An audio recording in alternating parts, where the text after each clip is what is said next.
He was a man of few words in my interview with him. Mm-hmm. Is that typical, or do you think he was just uncomfortable and nervous? And He's not, no, he doesn't get uncomfortable, he doesn't get nervous. He is very direct at his answers, so he doesn't, there's not a lot of words. But what I did realize by listening to his interview with you, that he didn't know the answer to a lot of your questions, and he said what he thought you wanted to hear. The Giants, and knowing where the Yankees are. That's something from before, and he's going to make it like he's still, because that's what a guy is, involved with sports. So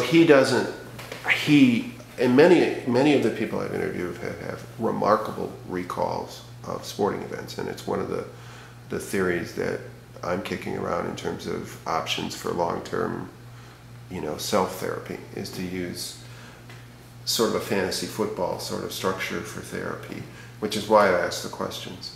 But he doesn't seem to really remember sporting events at all. Is that typical, that he really doesn't absorb very much into his short-term memory? Right. What therapy is he getting to improve that? None. Do you think that's something he should be getting? I always feel therapy is something. Now, like I said, we just started speech therapy. Last year it was called Brain Fitness. And it was a computer, and what it did, I have no idea if it improved anything. But therapy is therapy, and I feel even if he's working where you're saying the reading and things, he had to read there. So I felt that was important. He had to go on and read a paragraph and then answer some questions at the end.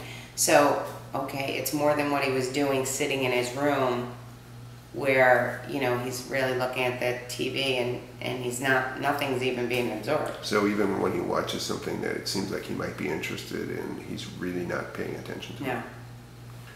No. There's a lot of blankness on his face.